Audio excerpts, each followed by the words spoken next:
Thank you, everyone, for tuning in to another DFW Running Talk. I'm Chris Detzel, and today's special guest is Dr. Cornetta Mosley. Netta, how are you? Hello, Chris. I'm great. How about you? Appreciate you coming on to the podcast today. Absolutely. Thank you for having me. I'm super excited to talk about running today. That's exactly what we're going to do. And, it's funny is I just interviewed Theo. He's one of the founders or the founder of Run It Up and stuff. And I was like, give me more people to interview and talk to. And your name came up. And so I appreciate you getting on so quickly. This is really exciting. And so let's get into it. Tell me a little bit about you and just what you do, and then let's get into your journey of running. Yeah, absolutely. Shout out to Theo for recommending me because I love talking about running. Theo founded Run It Up Dallas, and I am the run captain for the run group. That is my after five life, before nine and after five life. But between the runs and the run group activities, I am a professor. I work at the University of Texas at Dallas, and I teach audiology, which is hearing science. Yeah, it's a doctoral program for people who want to help people with hearing loss and balance problems. I teach anywhere from the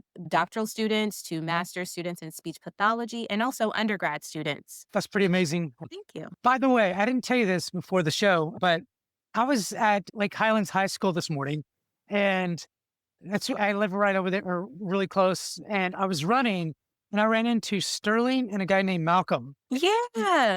and they were like, and I know Sterling through more of Instagram. I guess he follows the show, whatever. It's the first time we met. He goes, yeah, I know you. You do the podcast and stuff. He goes, who are you going to interview? Who's coming up? I was like, I think it's Cornetta or something. I didn't know who you were. And he goes, she lives here. She runs, or she used to run Lake Highlands High School and stuff like that. And so anyways, I thought I'd bring that up. So that's cool. Yeah. Yeah. It's funny that you saw those two there because we all went to Lake Highlands at the same time. So, yeah, the three of us went to Lake Highlands High School. I've known Sterling since I was, oh my gosh, since I was little. We ran summer Wow. track together. And so, yeah, I've been a part of a running community for pretty much my whole life. It's taken a whole lot of different shapes and forms, but it's always been there. It's the most successful relationship I've had with anything or anyone. I understand. I understand.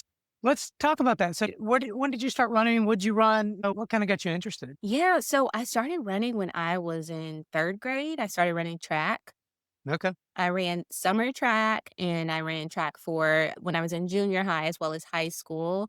I did not run track in college. I went to LSU, so the bars are really high for running track at Hmm. LSU. And I was a decent athlete, but I wasn't competitive enough to get a scholarship or anything. I was a hurdler. I did relays, long jump, triple jump. Did you, like in high school, did you do more sprints, or was it the long distance, or what? Yeah, I did sprints. I was a hurdler, Okay. so I did the 100-meter Just hurdling. hurdles.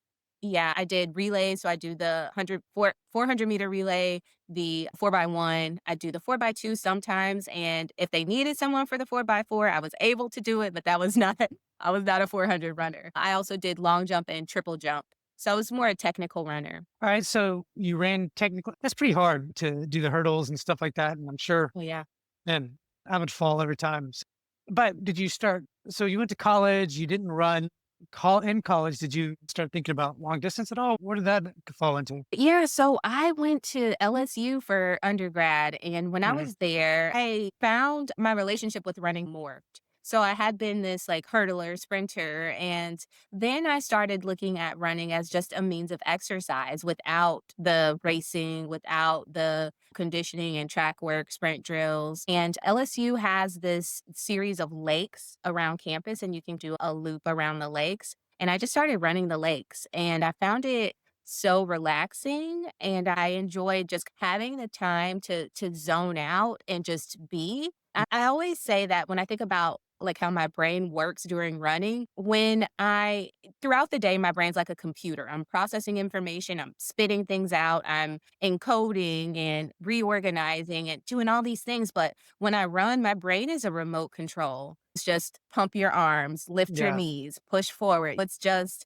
and that time is really freeing for me because I always have been a busy person. I've been in tons of organizations and if different played sports throughout my entire life, and I enjoyed having that. I enjoy having that time to just run, and I can't think about anything. So that started to develop when around those lakes at LSU. Sometimes I would run with friends, but I mainly ran them by myself. What were you running? Was it just a few miles here and there? What was what? Yeah, it started off very chill. I would do the lake. The lakes are about, I think they're 4 to 5 miles around. And it started out just running them maybe once a week. And there was one summer that I lived on campus and I started running them almost every day. So Would you get bored or something or what?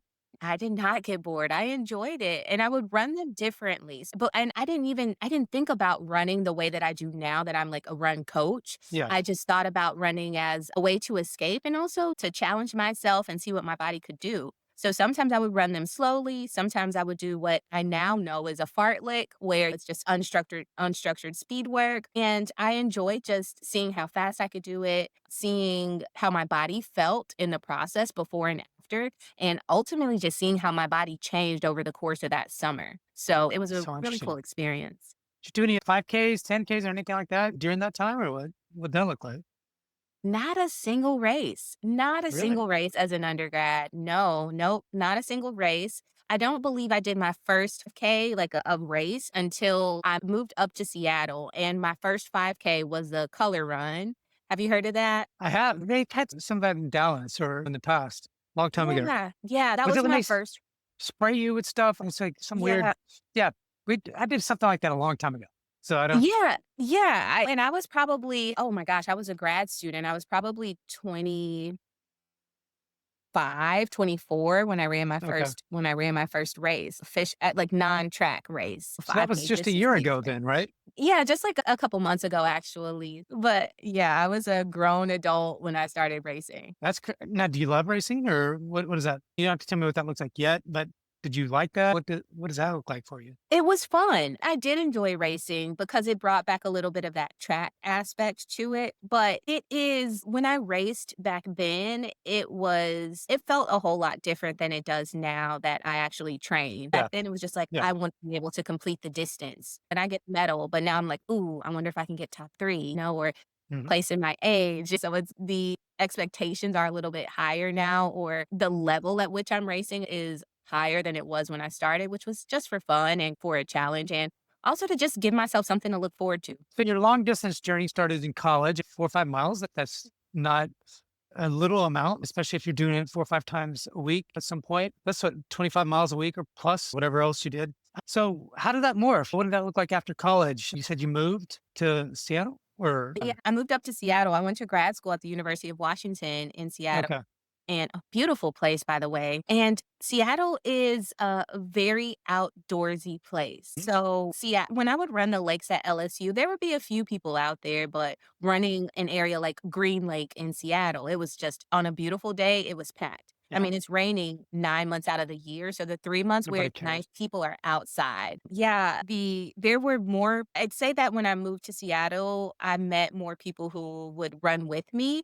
It was not to the extent that it is now here in Dallas with the full-on running community, but I did have people who would that like, my friends are the people who told me about different races. I think I did the Color Run and maybe, like, a St. Patty's Day Dash and, Okay. Christmas 10K. I remember my first 10K. I trained for, like, a month for my first 10K, and I was like, "Oh, man, I Not could bad. run a 5K. I have to add half a mile to my long run every week." And yeah, I yeah. remember, so I'll give you a little story here just because it's fun is so I was about 25 pounds overweight or something back in my mid 30s. And I've got a twin brother, and he's like, dude, you got to do something. Go run, please exercise. You got to do it. We went through a divorce at the time.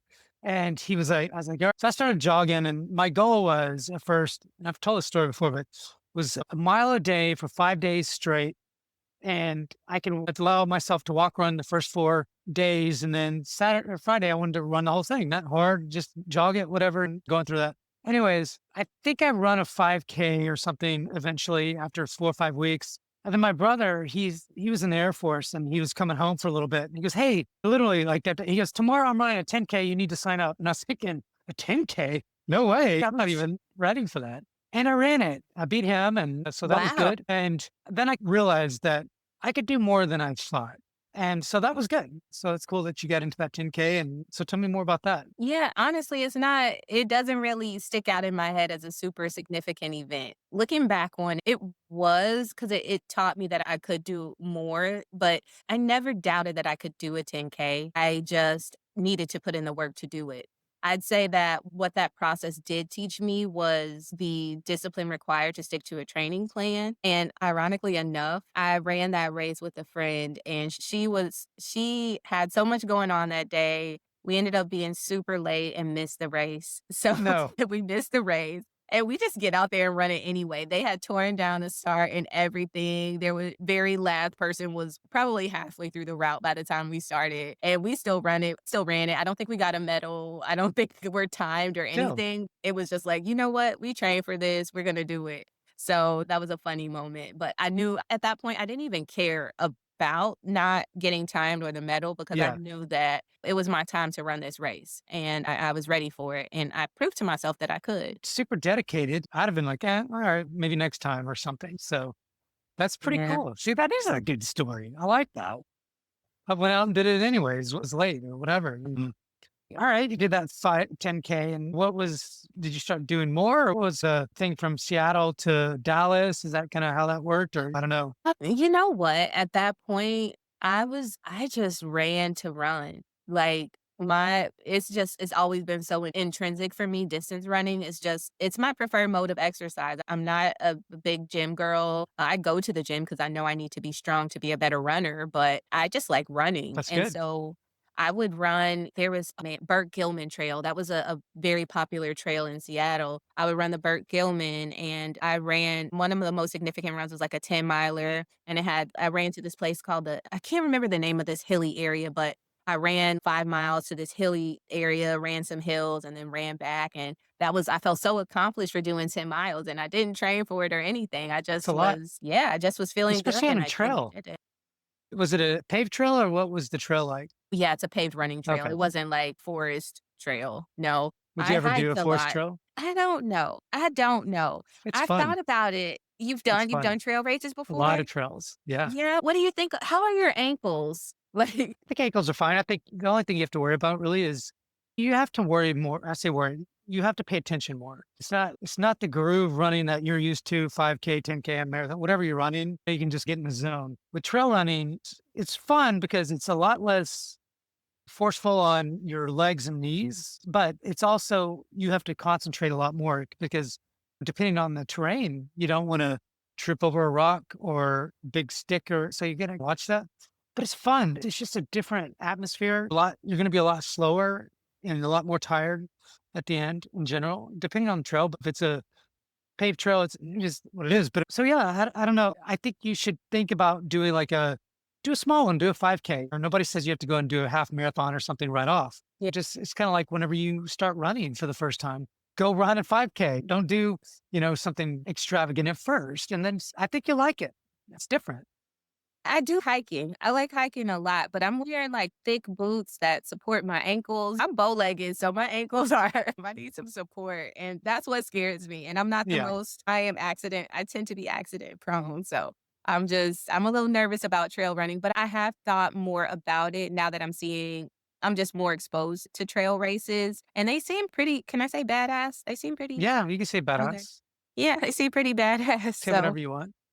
They're cool. It's a different atmosphere, different vibe, and it's pretty cool. I would tell you to check out like Blaze Trails. They've got all these different trail races within somewhat of the DFW area. Finding a trail here is hard, but there's one in November. I think they have a 5K, 15K. I don't know. Maybe they don't have a 5K, but it's a 15K and a 30K. These trails get really long, like 100 milers and things. But there's one in Grapevine in November that they do. That's really cool. So I might think about it this year. We'll see. Anyways, digress. Apologies, but trail running's fun. Bring that up every now and then to folks on the podcast. But so you start running quite a bit. Get this 10 miler done. What went on after that? yeah, so after that, I just kept running. I feel like Forrest Gump. I was about to say, I just kept running. I just kept running just became my thing. It was just my mode of exercise. Like I like to stay fit.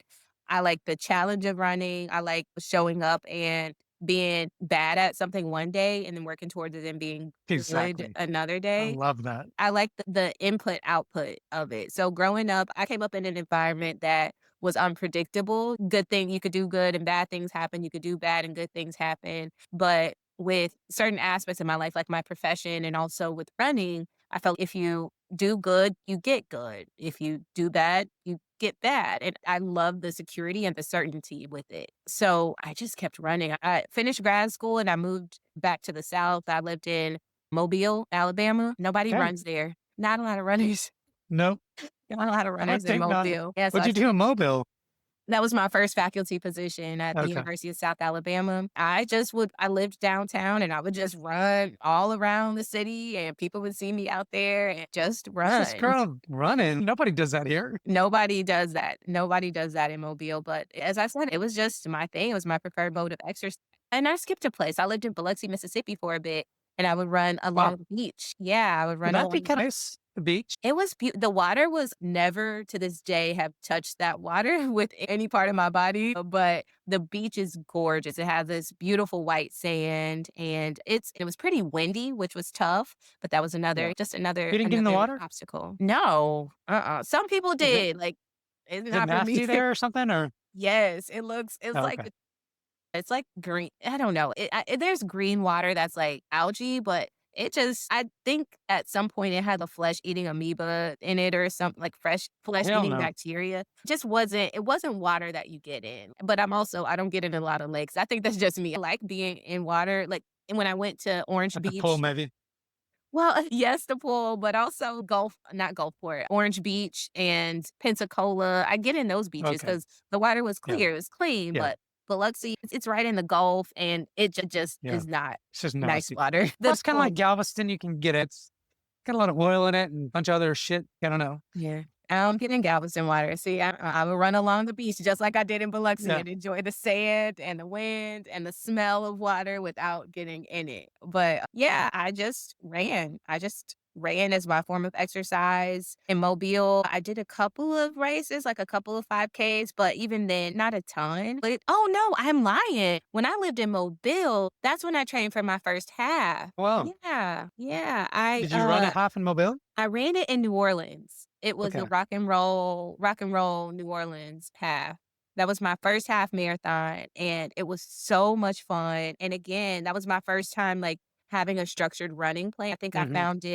I found it somewhere online, and I used a Nike Running Club app. Yep. Man, Coach, have you ever used that before? Long time ago, yeah. Okay, do you know Coach Bennett? No, but I've heard about him. Yeah. Yeah, Coach Bennett, he's one of the coaches who does, like, these guided runs on Nike, and I felt like he would just be in your ear telling you what to do, and it's linked to your watch, and Yeah. so they would tell you when to slow down, speed up. Now, I remember so back in the day, my phone had the Nike app. This is before Garmin was even tells you how old I am. But that was kind of the first app I had, and I would wear headphones, and it'd be like it would go to Facebook or something like that, and if somebody liked it, it would go yay like on the Nike app, and I'm like, all right, somebody liked this. Let's get some more likes or something, That's you cool. know? While you were running? Yeah, while I was running, because what it would do is it would, I guess, go onto the Facebook or whatever and say, Chris is now running whatever. And somehow, I don't know, and then somebody would like it or whatever. And then you'd get the yay in your ear because you have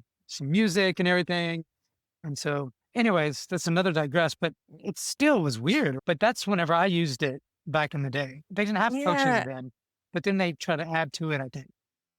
Okay, yeah. When I use it, I use the guided runs heavily. And Coach Bennett, he's a rambler. And so it worked out for long runs, just listening to somebody ramble. I That's listen to funny. his podcast now as well. But yeah, I trained for my first half. I did the Crescent City Classic, I'm sorry, I did the rock and roll half. I also did the Crescent City Classic, which is a 10K, but that was my first half. And I was like, oh yeah, this was awesome. I'm never So, running a how'd you do? marathon though. What was your time? How'd you do for the first? I did surprisingly well. My time was either a 2:01 or a Okay. 2:04. It's It was pretty somewhere impressive for in your that first one. range. That's really good. And I was running by myself. I didn't have a running community, Exactly. so I it was just me and the elements when Mobile's really hot and it got really cold in the winter. So yeah, I was very satisfied. I was really happy about that. And after finishing the rock and roll half, I actually ran that with a friend who lived in New Orleans and she had moved out. She's from New Orleans, but she lived in DC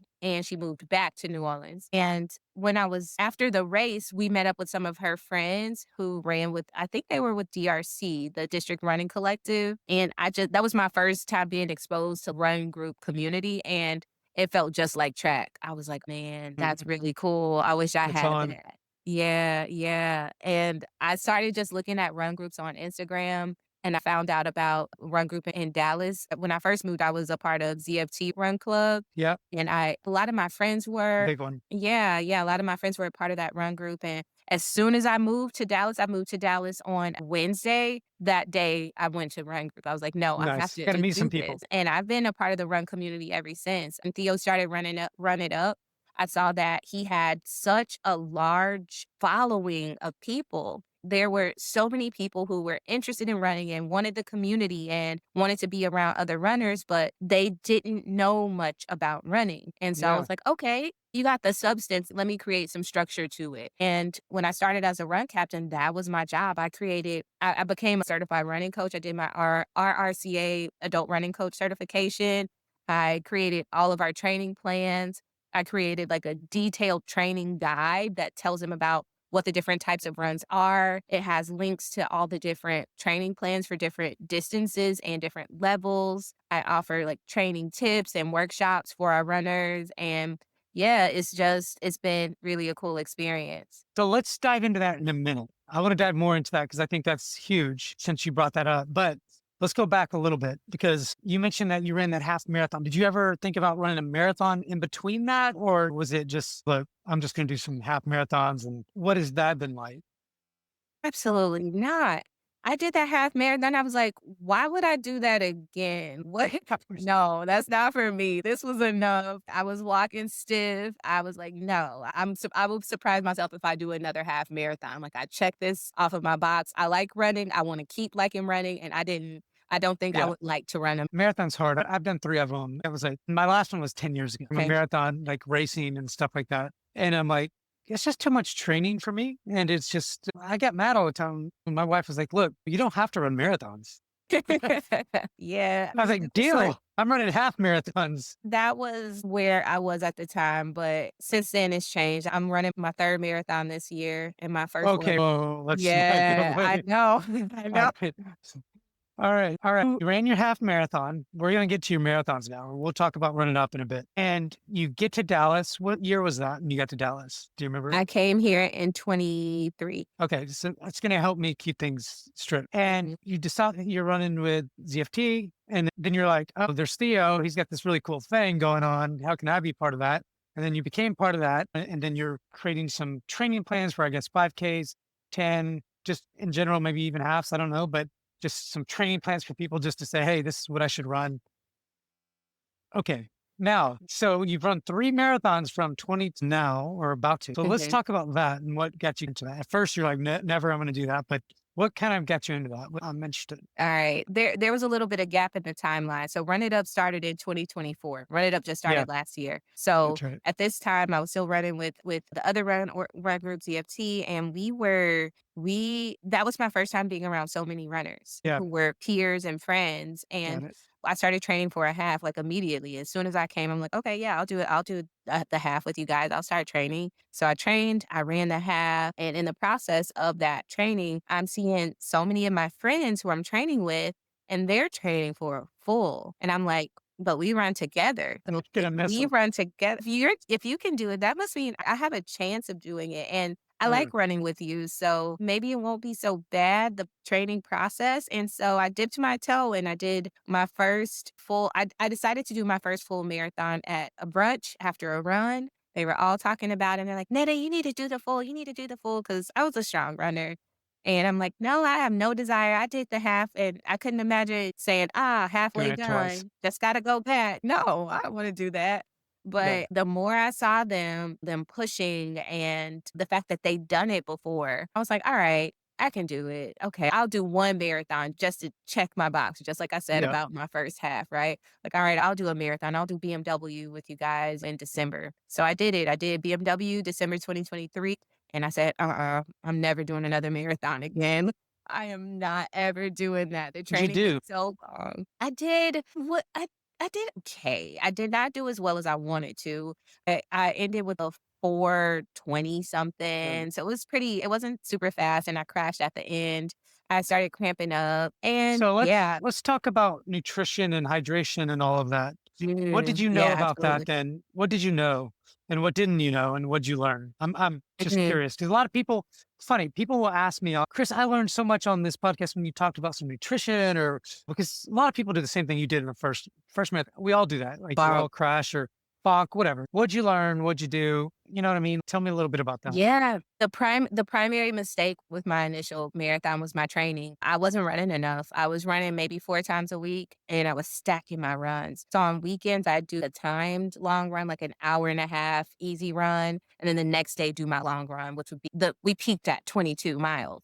And so now that I'm a run coach, I know that your training has to be far more balanced. If you're doing a 22-mile long run, throughout the week, you should be running at least 22 miles. That should not be more than 50% of your weekly mileage. Your long run shouldn't. And I just wasn't running enough. So when it came time to put that much effort based on distance and the speed at which I was running, it just wasn't, it forced me into a space that I had not pushed myself to before in the training. As far as nutrition, I think I got that down pretty easily. I still use the same strategy as far as fuel. I do gels. For my longer runs, I may have a granola bar or something, but every 3 to 4 miles, I'm taking something in. One thing that I have learned since then was the importance of salt tabs, either through pickle juice or just the salt stick or whatever, just getting more electrolytes in and not being afraid to fuel and drink. Like people act like if you feed your body while you're exerting all of this effort, then you're weak. I'm like, no, they now even some of my trainees, they ask, oh, I don't need that. I can get through it. I'm like, yeah, but you're not going to feel good. If you give your body what it needs, it will feel so much better. Just do it. It doesn't make you weak. It makes you stronger. Yeah, a lot of us is that's an interesting point that you bring up because if you think about it as some of us grew up and if we're in football or track or whatever, coaches would say things like, you don't need water. You just go do it. You'll get water afterwards. Or so it's that kind of mentality that I think that some people have. And now we know that this is not the right thing. You got to Mhm. fuel your body. You got to have the salt. You got to have the electrolytes. You got to have water. You got to eat. Those are just the important things. And if you don't, you're not going to have your best race in general. You're Right. just not. I mean, Right. most people aren't. Some people are maybe phenomenons and all of a sudden they do, but you won't. You're just not. I like that you said that. Yeah, yeah. And if you don't fuel during your training, don't try to fuel during your race because you're gonna mess yourself up. And that's the most important thing. You're gonna be holding down one of those water potties if you don't, and sometimes even if you do fuel properly, it's just how life works. But they That's how races work. I do. Yeah, but fueling is I have learned, but I also learned which ones I can and can't do. I can't do caffeinated gels. So yeah, I learned quite a bit over the course of my time. But the primary mistake I made during the training for my first marathon was just not running enough. Yeah. I think the miles are key. I've talked to a lot of people on this podcast that are running really fast marathons, 240s, 230s, whatever. And they're at another level, right? Mhm. They run a lot of miles. A lot of those folks are running 80, 90 to 100 miles a week, right? And to be able and to there is something behind the miles. So doing enough miles to get to your I'm not telling people to do 100 miles a week. That I think that's ridiculous. But for them, there's some science behind that, right? 30 or What 40 do they miles a week is good. what do those people do Yeah. life for their professions? How can you run that much and work? They work and some of them have kids and everything else, but a lot of them are doing 2-a-days, right? And so they get up early in the morning, they do that, and then they'll tend to whatever they've got to throughout the day work. Some of them work from home, and then they'll go out at night and do another run, right? I wouldn't say that group is called the sloths. A lot of those folks, not every one of them, but that group is intense on their running. You've got some way over here, and then you get some way over here. And to me, it's a balance. I'm 50 years old, going to be running, I'm running 35 to 40 miles a week. That's really my limit. It's what my body wants. And I can run a fast half marathon, really fast. But I don't care about marathons. If I were to do a marathon, I'd probably hit 50 to 60 miles a week with some speed and hills and whatever, that Mhm. kind of thing. But you're right. I think there's something said for the more miles you can build that up, you got to have that base for a marathon. You have to. You have to. For sure, So, for sure. Yeah, so it's and people good. don't wanna run easy. Yeah. People don't wanna run easy. I think that was and that should be that's what builds your base is easy running, but people wanna they wanna have the sexy splits and the intense fartlek runs and all these things, nice tempo runs, but really it's the foundation is gonna be just those easy miles, time on feet. That's right. Time on feet. I think the 101 stuff, but a lot of people don't know that. And so it's good that you're there to teach them. I think that's great. And you run your first marathon and you kind of balk and didn't want to do it again. So what next? What happened? Yeah. When I became a running coach, I learned more about what training should look like and how to run efficiently. I'm a scientist, so learning more about the science behind it really did make me look at marathon training in a different way. I knew that I could do it without breaking down. I knew that I could do it safely and enjoy the process at some point. And yeah, At I some point, just that's right. so I started training again for my most recent. You know what? Last year I trained for a half, but I ended up getting injured. That was my first injury, and I thought I was invincible. I was like, all these people get injured. I don't get injured. I do yoga every day. I'm fine. But I ended up with a knee injury and it took me out of my race for last November. And so that was an experience in itself. It definitely taught me a lot about the psychology behind injury and not being able to run, Yeah. especially with me. I'm like the run captain of this huge run group, and I'm training these people, and they're training for their full and their halves. So I'm there every day leading them, but I can't join them on the journey. I can't run with them. So that was I'll be blunt about it because Of course. It's it was tough. such a big part of my life. And yeah, I just couldn't We've all engage gone with through it, running. by the way. We've all gone through it. Yeah. You've What been was doing it yours? long enough. I think for me, so I was running this 2 years ago for me. And so I was running really fast on some of the halves. I went to this downhill half and ran like a 128. And so I was really excited. I got a coach to help me to get to my goal was 125 at some point. My goal was to hit one under 130 before I hit 50, but I did that. And then I ran Houston, but I think it was Houston. But Chevron?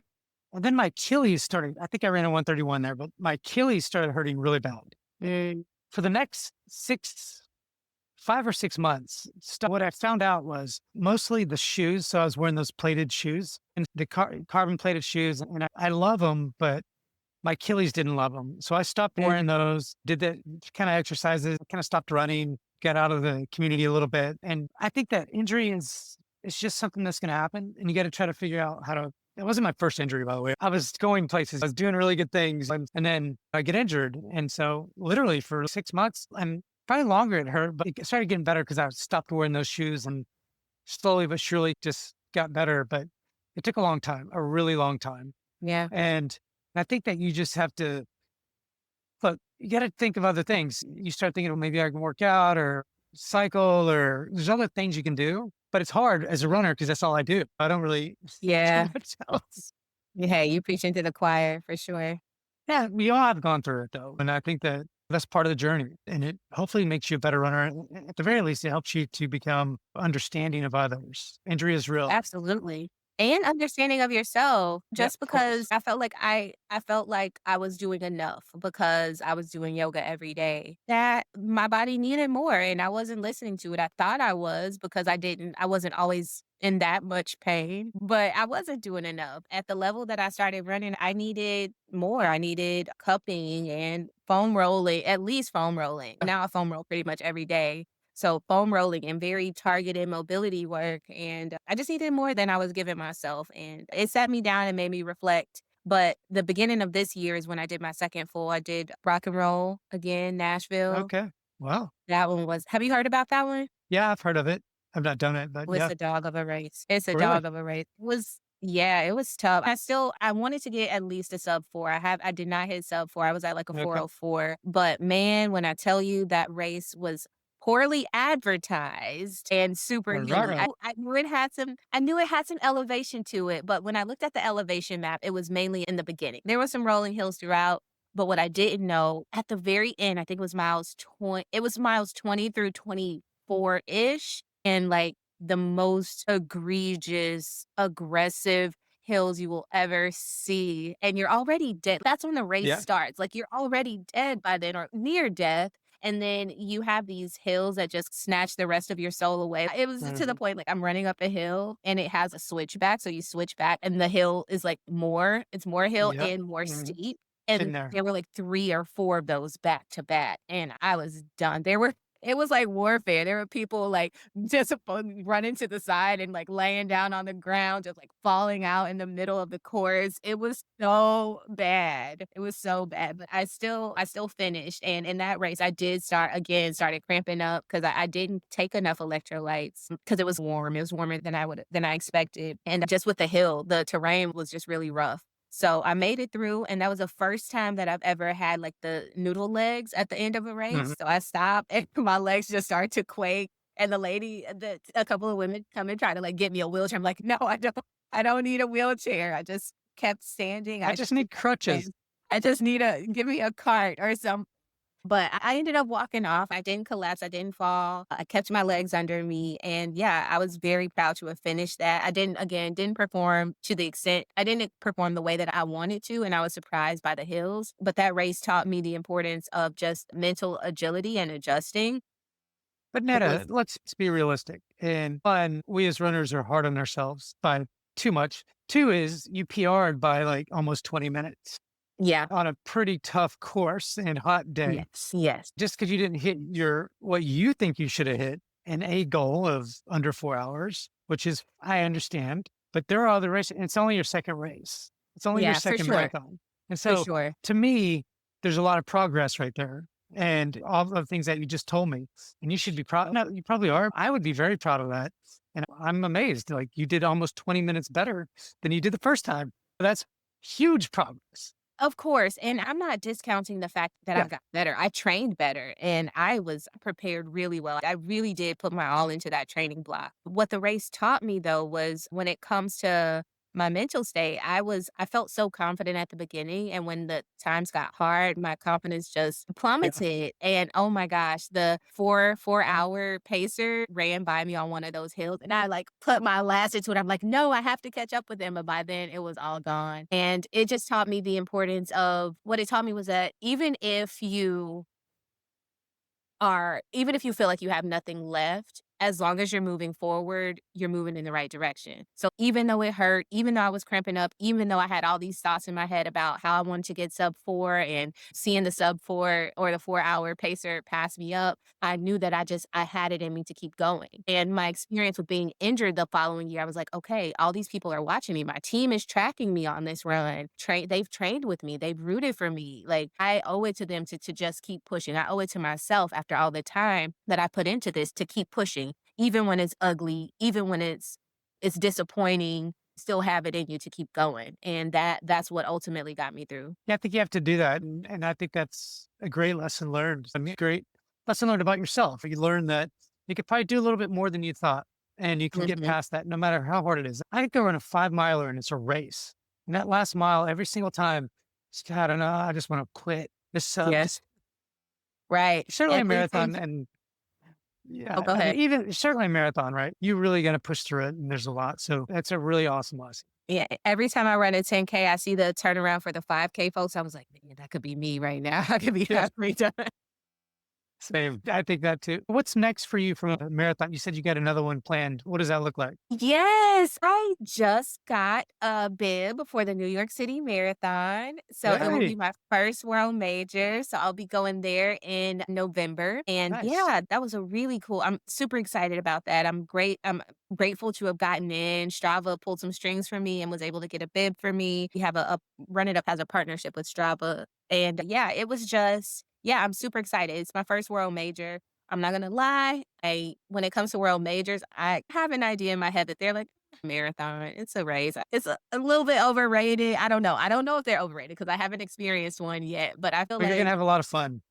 A lot of yeah, there's fun. a lot of hype behind them. A lot of hype behind them. So I'm excited to try. Have you done any of the majors yet? No, I don't do marathons, but my wife has done most all of them except for Tokyo, and so I get You to go said you've to done 3. 3 marathons, not majors. Okay. Yeah, I thought you said I don't do. You just said I don't do marathons. not anymore. No, Okay. Okay. Okay. 10 years ago was my last marathon Okay. official. Got it. I've run a lot of distances. I've done 25 milers, 20s.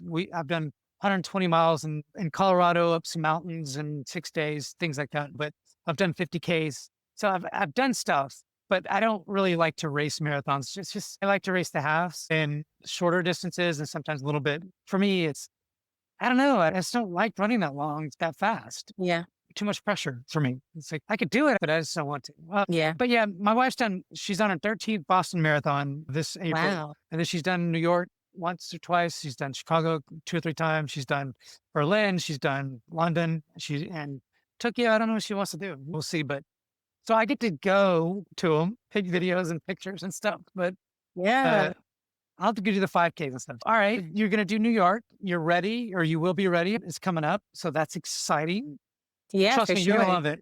You going with anybody, friends or anything? Anybody coming with you? Yeah, there are a few people from Run It Up who are coming along, and one of my Awesome. friends lives in New York. She's not running it, but she'll be there to cheer me on, and I'll be staying with her, so I'm looking forward to that. You're going to have a blast. So let's talk a little bit about running up since I told you would come back to that. So let's do that. So right now you're the trainer, or I guess you put training plans together, and tell me more about that. Yeah, so my official title is a run captain and training director. I develop the training plans for all distances. I have the advanced and beginner, advanced, and intermediate training plans for almost every distance. I gather the people and teach them how to run, I explain things related to running. For instance, in the training guide, I describe all the different types of runs that are included in the training plan and offer resources for like mobility workouts or different single leg workouts for runners. So just really being a source of information, which I'm a professor, so that comes naturally to me. A good teacher. Yeah, yeah. So basically teaching people things, but also what's different about and that's very natural to me. What's different about my role in Run It Up and what was a challenge that now is like a superpower for me is engaging and motivating people. So I'd run by myself for so long. I never really needed that aspect. Like running has been so intrinsic for me. But what I realize is that people need motivation and people who are new to running, it can feel defeating a lot of times. It's hard. And yeah, yeah. One thing that I do is I take the time to explain things at a level that they understand for new runners. I create training plans with their needs and their abilities in mind. So people who like couch to 5K or that group, I develop training plans and also training programs for beginner runners and even some more advanced runners, not the super, super fast people. They a lot of them have their own coaches anyway, but the training plans that I have are applicable to them. They can modify them, add to them or whatever. But it's a solid base for even advanced runners. So the motivation and the engagement aspect is something that I have been able to tackle through Run It Up, just psychological side of running outside of the physical. I like that because what you're telling me is what I already know, but what I always preach is the power of community. One, but you need leaders like yourself and Theo and all the other folks that are doing stuff with Running Up to help those people along that might need it. I think it's the power of definitely leadership, but the community in itself is really what helps to engage those people because you can go find a plan on your own anywhere, but you can't find a plan that people are going to be there for you every step of the way to guide you, help you, run with you sometimes, and call you out when you need to be called out and things like that. Come And on, you can 20 do other it. and 20 other people doing the same thing at the same time as you. No, Exactly. yeah, yeah, that Nothing like community that. aspect. And I think Yeah. that community is key at the end of the day. And to me, what Running Up has created is phenomenal. And I told Theo this is a lot of time running is big in Dallas, Fort Worth, period. There's a lot of running groups. There's literally like 50 or 60 groups in Dallas, Fort Worth area. And, most of those running groups for a long time have been like, I'm just going to say it, like white communities, white running communities. I'm not saying you wouldn't have people of color that come, but a lot of times there are 2 or 3 people and you just didn't see a large group of African Americans running. And so what you guys have created is just awesome. I was like, okay, and I love what you're doing. And so I think it's just pretty cool. And you guys have fun partying. And from what I could tell, I gotta come. I gotta come to one of your group. I told him I would. And like, he goes, yeah, on Tuesday, Wednesday, or whatever the days it is, we run 2 or 3 miles and that's it. But there's all this music, people partying, doing fun things. And I'm like, dude, like, this is why they have 80,000 people on their Instagram and all these people showing up to their runs because it's fun. Yeah, that It's a great community. and the shirtless photos of it. Yeah.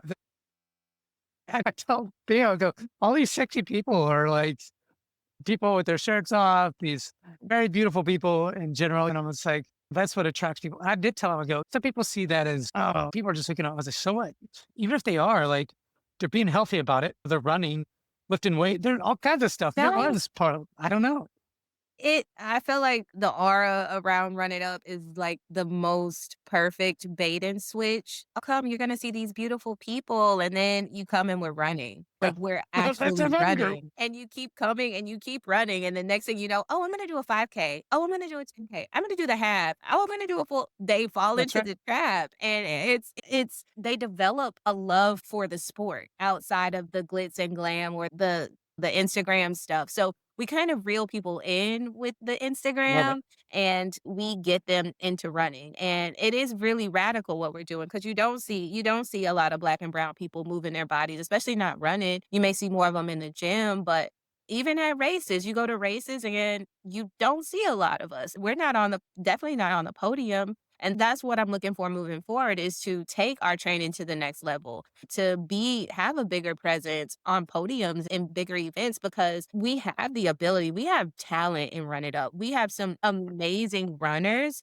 And again, they need the They need to develop. running is a new sport. Right. They need the guidance, they need the structure, they need the training, and they need to know that they can. And I feel like from my story with ZFT and the whole experience was you need to see it hits different when you see people who look like you doing it. And that's what we bring is we run together. I'm doing a marathon. Why aren't you? So that's the beauty of community. And it's yes, we do build teammates. We build people that we run with that push us, but we also build friendships. So many friendships and relationships have grown from Run It Up. And I think it's one of the biggest reasons for that is because you have these people who are coming together for a common cause that is good for them. You Yep, know, you're trying I to do. improve yourself. I'm trying to improve myself. And we have this shared experience that's very meaningful and productive for us both. I think a lot of professionals, especially our age, like millennials, we're focused on getting our lives in order. We don't have a whole lot of time for frivolous activities. So this is a way to socialize and do something good for yourself, do something Yeah, productive. healthy. And that really resonates with people. And it's better than going out or smoking hookah or not that there's Exactly. anything wrong with doing that, but you can do this too. And it's another avenue for people who aren't into that. Man, that was good. Thank you. I love that.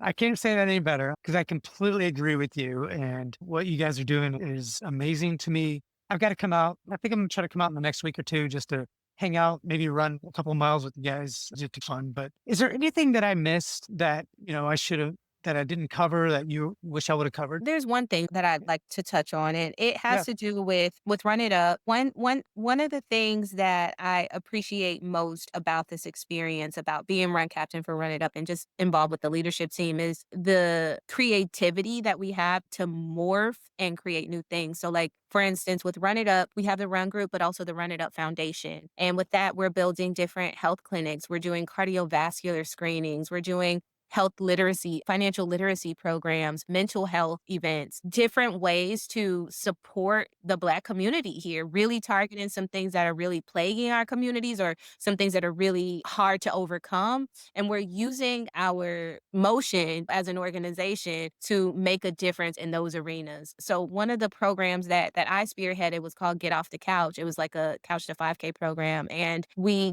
had them complete a survey at several points, like every week. It was a 6-week program and they had to complete the same survey. And we saw significant reductions in weight.